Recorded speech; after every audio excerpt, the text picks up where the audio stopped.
One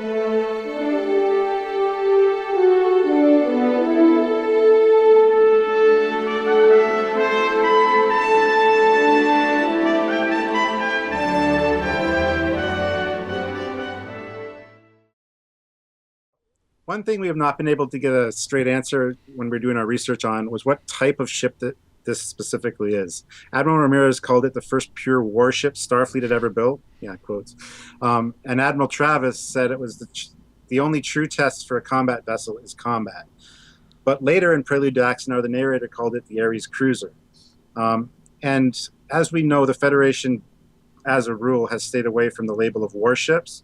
The Defiant was in fact an escort, and the Prometheus was a tactical escort. So depending on the source material, of course, but now there are Federation battleships and gunboats in FASTA and Starfleet Battles universes, which we know you grew up with.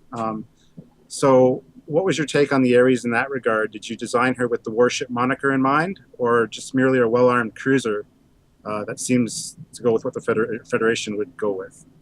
No, we call it an assault cruiser. That's an assault cruiser. And that is because it is a warship. There's no two ways about it. It is a warship. But a warship isn't a class. It's a type. It's a descriptor. It is, whereas we have, right, because we have destroyers, single nacelle, cruisers, dual nacelle, heavy cruisers with a secondary hull, and our carriers have two secondary hulls. The Ares, we just said it's an assault cruiser. It's a purpose-built warship. That's what it is. I have no problem calling it that. I get tired of rationalizing, oh, there's no war in Star Trek nonsense that some people insist on. Yeah, well, there's plenty of war in Star Trek. There was the Romulan War. There was the Dominion War. The Cardassian It's all conflict out there. It's conflict, and I think I got a compliment this morning on someone who said that Admiral Ramirez's speech was so true Star Trek. Yeah. And I said, yeah, that's the way it was written. It's, his greatest fear is losing the dream of the Federation in defeating the Klingons. Yeah. So that doesn't mean he's opposed to using the tools he's got at his hand. And if he's got a warship on the drawing board, you damn well he's going to release, make sure it gets launched and it does what it's due. So as we saw in Prelude, Operation Pegasus will be the new Ares class proving ground. And on Stardate 2244.1, the Ares took part in its first combat engagement near the planet Cygnus 3. This was a huge success as the Ares came out on top and led to the 3 systems being taken back in only 30 days. Was the USS Ares the only Ares class ready to fight in that first battle? And in your mind, how can one ship, even if superior, could be the major factor that slowed the Klingons down and retook 3 systems? I got to jump in here and say there's probably at least, for a launch of an initial type of ship, there's got to be at least 6 to 12 that are launched at the same time. So I can't see just one being in the fray there. Hell, no. There were at least, and I haven't set the number, so don't hold me this. There were at least a dozen being built, at least a dozen, because you think about it, they're throwing everything at this, and just like there were a dozen Constitution class ships, so there's at least a dozen Ares being built at this point, and I would think that more, because this is going to be the new ship of the line. So the question is how many shipyards were building the Ares class, and I think probably there were probably 3 or 4 shipyards building them. So it's not it would not be. I kind of think they probably were able to get 6 off the line right off the bat for Cygnus 3. Probably another half dozen were coming in within 30 days, and then there were another dozen right behind those. How many? When you see the numbers of B-17 bombers the United States produced in World War II, it's mind-boggling. It's thousands. The point being, in war, numbers are everything. Yeah. Ask the Russians. Now, in terms of advancement, the Ares class was bigger than any previous Federation or Klingon ship. It was better armed and what appears to be slightly bigger warp engines than the USS Magellan or the Korolev. And by the looks of it, smaller impulse engines, which would signify a huge increase in performance. That's seen as that the Ares had a 46% better turning arc than the D5, and it was said to be more maneuverable than previous ships. Did the Klingons start design and construction of the D7 to combat the Ares specifically, or do you think the D7 was in in the works before Operation Pegasus? Yeah, no, the D7 was in the works for a long time. We know because Karn said that he wanted, if the High Council had listened to him, they would have had D7s at Cygnus 3. But they didn't listen to him. They felt they were getting cocky. They felt the D6 was enough. And so it wasn't until the Ares class came online that the High Council was like, okay, you can have your D7s. So, so it was an arms race. Ares is here, above the Korolev, and the D6. Klingons got to get the D7. So it was just an arms race, and then the Constitution. So, but you think the Ares was a kick in the pants for the Klingons to get the D7 out faster, though? Absolutely, it was. Mm-hmm. Okay. So we know this ship was designed by yourself, Alec, and Sean Turino? Is that the name? Torrenjo. Torrenjo, okay. Is the correct thing. And you told us earlier that you've always liked the look of the Centaur class with the low-slung warp engines and a very aggressive profile. And together they designed and redesigned the ship in 2D until they find something they're really happy with. So, kind of reverse engineering the Centaur in a way to an earlier period aesthetic. That's pretty cool, actually. How difficult was that to do? Can you tell us a little about the design process that you and Sean took? I know you also mentioned that you've always liked the Centaur design. And do you see the Ares being a direct predecessor to the Centaur design? Kind of a predestination paradox within the Star Trek canon, if you will. One of your favorite ships turned out to be designed based on a design that you created in the future for a past era. How very Star Trek. You got to design your own favorite ship in this. Yes, I know. So do you see it as being a predecessor to the Centaur class? USS Centaur, I am your father. I mean, listen, there's only a couple ways you can design ships with warp nacelles. They can be above the saucer. They can be below the saucer. Or you could not have a saucer. Yeah. I mean, there's certain design elements. Let's face it. The NX-01 is an upside down Akira, and everyone knows it. They just said, let's take out the saucer, flip it over, and put it back in. And look at it. That ship looks like an Akira. Yeah. I mean, you can't get away from that. Just turn the first thing I saw it when I saw it. Yeah.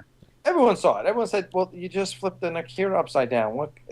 So, okay, now I'll give them some credit and say, that being said, yeah, I mean, there's some basic designs of ships, and in this time period, the saucer is standard, and nacelles are standard. So the question is, do you put them above? Do you put them below? Who cares? There's, the thing for Sean and I initially was how do we shape the secondary hull? Because we knew we had nacelles. And if you're looking at a profile view, you have nacelles, you have a saucer.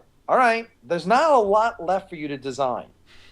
Do you go above with the nacelles or below? Or the secondary hull was everything. How do we design the secondary hull?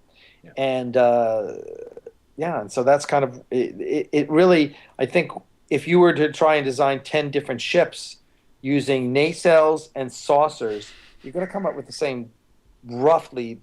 The designs are all going to look somewhat similar. Yeah.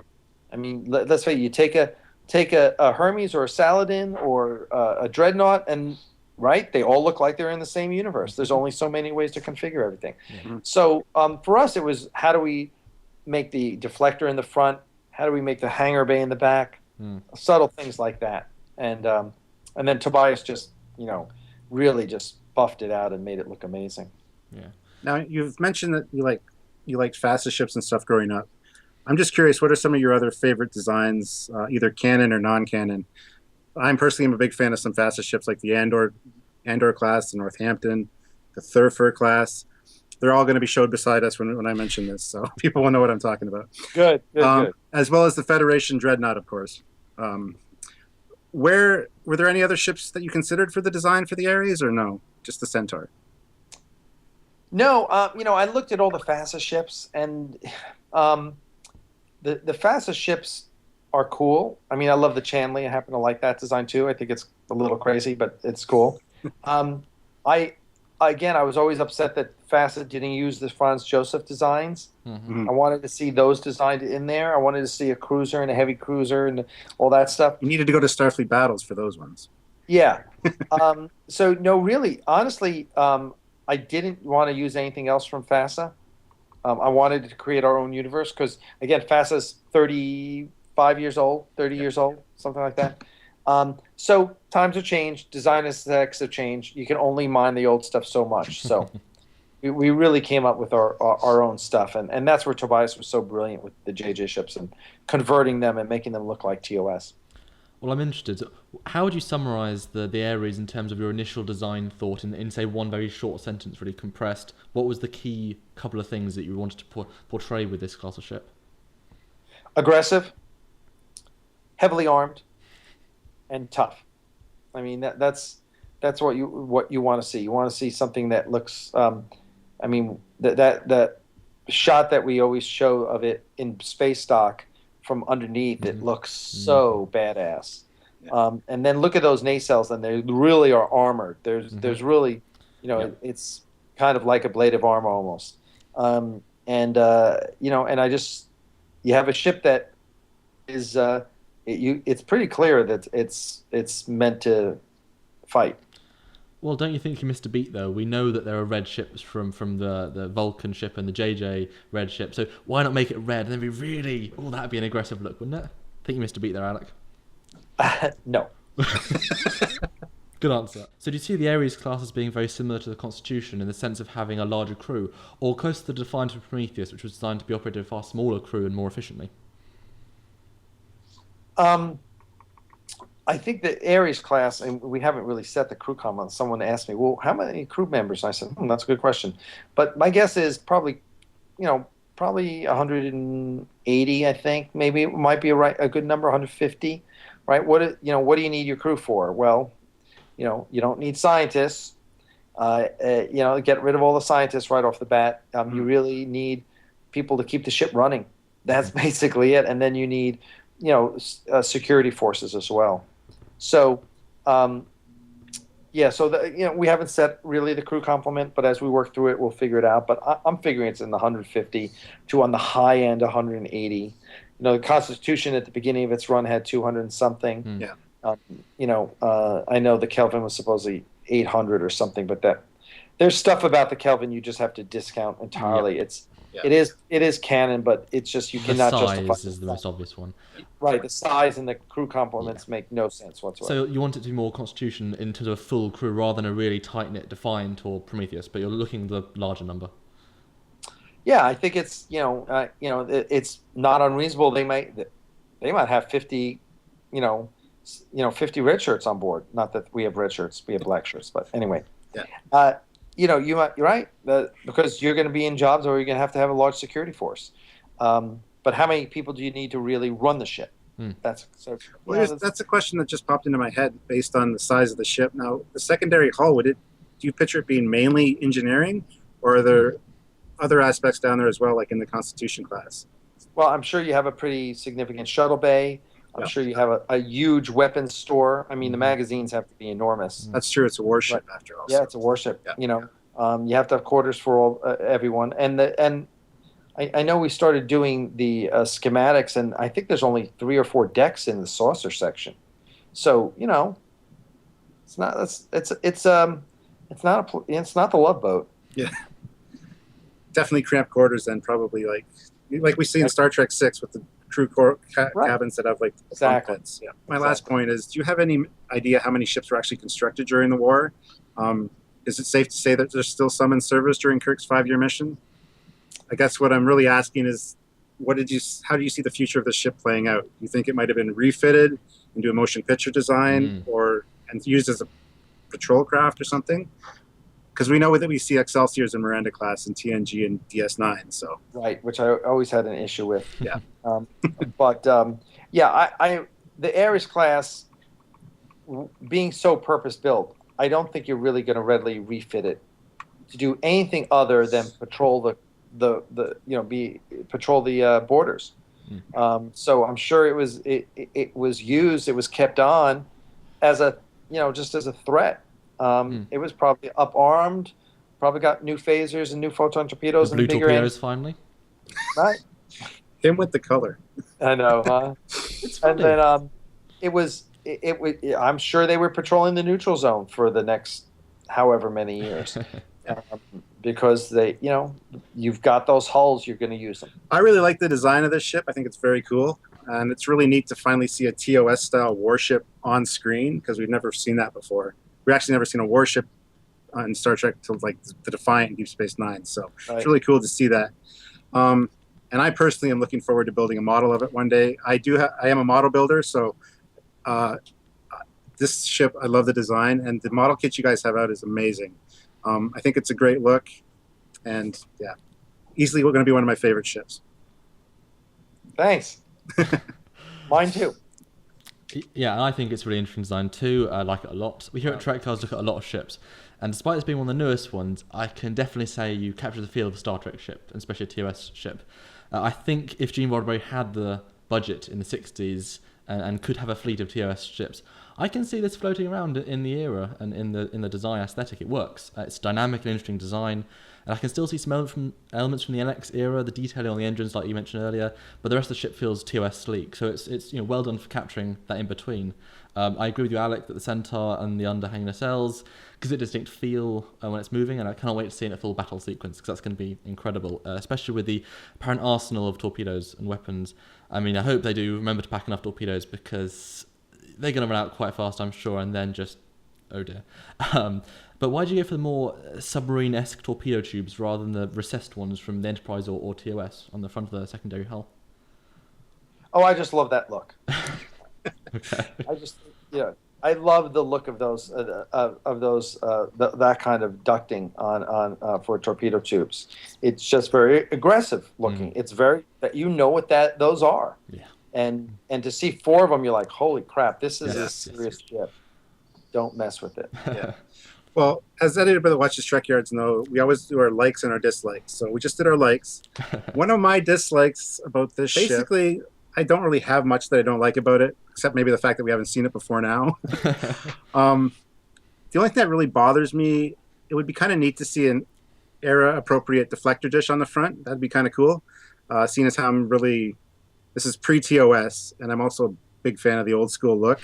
But I do think that perhaps there were different or even experimental sensors in development, and that's maybe the case here. We tried something new on the Ares class, and maybe by the time the Constitutions were rolling out, the TOS style radar dish just proved more superior until like the motion picture era, when they actually refined the recessed enclosed sensors. So what are your thoughts on that, Alec? Did you try putting a TOS style dish on the front initially, or? Well, originally it did. It had a TOS style deflector. Tobias took it, and that was one of the changes he made. He was like slapping this on, and I said, well, what about? And he said, well, we can't light it correctly because it's recessed. If it's the copper, you're not going to be able to see it. Yeah. There's no natural light source. Yeah. I was like, okay, I get it. I get your point. So that's an artistic choice on his point that makes sense. I know Darren Doctorman said, well, just light it. Who cares? All right, listen, Tobias chooses not to. I get it. Yes, I think your example of why we could justify it is, well, first of all, what's the deflector dish on the NX-01? It's backlit blue. Mm-hmm. Yeah. And yes, 30 years later, we see a refit that's got a very similar dish. And I always say, really? Well, why does a deflector have to look like the Constitution's deflector? It doesn't. What the Constitution had its deflector. Maybe that's the kind of deflector dish you need on a big science vessel, because it has multiple purposes. Mm-hmm. On a warship, you need something different. That's one of the reasons that the Dreadnought had 4 different deflector dishes. Right. Too small, too large. Fascinating, isn't it? I thought that was fascinating. What's the deflector dish look like on a Reliant? Very good question. Oh, wait a second. There is no deflector dish on a Reliant. You got me there. Why? Because deflectors look different on different ships. Yeah. There's different types of deflectors, right? And it's just but pick any aspect of any vehicle, and different manufacturers, different countries make things totally different. So maybe the Andorians use a totally different type of deflector than the Terrans do. Well, the Vulcans haven't got a distinct one on their ships. Where's the deflector on Vulcan ships? Right? We've never seen that. Yeah. Right? And as a matter of fact, where's the deflector dish on Klingon ships? Right? So, right? There's no deflector. So deflectors don't have to be one specific thing. And I think it's that Star Trek fan who's like, oh, but it doesn't do well. Open your mind. There's a way to work around any problem. Like I said, that's what we do here at Trekyards. It's an engineering problem, and there's many engineering solutions to the deflector. Yeah. That's one of the things I like about Trekyards is we speculate and come up with theories about that. So a lot of people appreciate that. Tune in next time for the end of the discussion and a very special verses. See you next time.